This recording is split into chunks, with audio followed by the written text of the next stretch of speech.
It was a cool, crisp day in early March of 2003. I just arrived home from a meeting at our attorney's office. My wife, Jeannie, was sitting at the kitchen table. I stood by her with little emotion and said, "I can't do this anymore."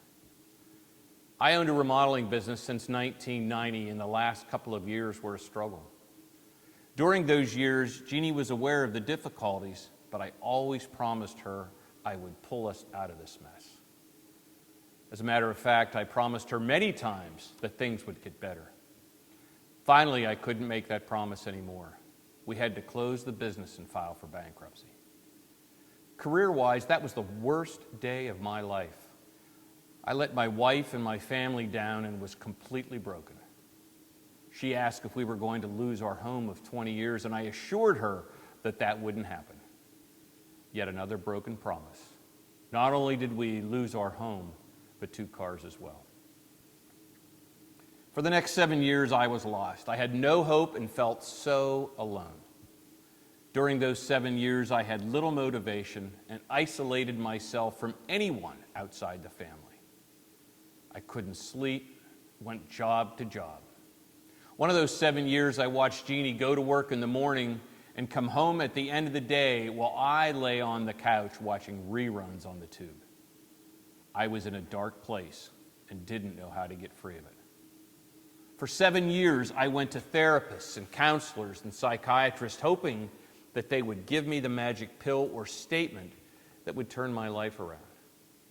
I was filled with pride, all the time thinking that I got myself into this mess and it was my responsibility to get me out.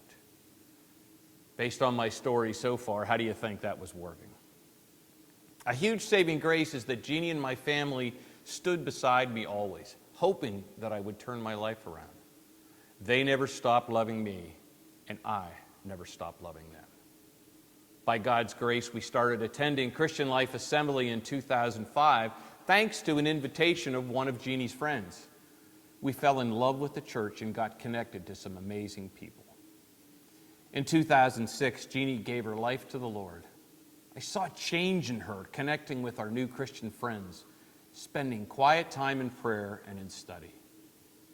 I couldn't get there. Remember the whole pride thing, which is just a kinder word for being bullheaded. There were many that spoke into our lives, praying for and encouraging both of us. And then finally, one day in February of 2010, after getting home from my latest psychiatrist appointment where we discussed the current economy and renewed my prescriptions, I finally realized something. I can't do this anymore. A familiar statement this time. I got on my knees in front of that couch I had laid for the past year and gave my whole heart and life to Jesus. Paul taught us that anyone who belongs to Christ has become a new person. The old life is gone and a new life has begun. I felt renewed and realized that I didn't even want my old life anymore. I began to reach out to men that were mature believers and sought their wisdom, studied the Bible, and spent time with God seeking His plans for my life. For I know the plans I have for you, declares the Lord, plans to prosper you and not to harm you, plans to give you hope and a future. A short 3 months later, while sitting at a red light, I know, a bit of an unusual place, I realized that I was content and had more joy in my life. Our bank account was still running on empty, and we were still driving a car that only ran on occasion, but I had a new life. You see, in this world, you can be a business owner, a pastor, or a worker on the factory floor, and your world can go sideways. It may be because of a poor decision you made or something completely out of your control. Discouragement and depression are real and can sneak into any of our lives. But it's important to know that there is a way out.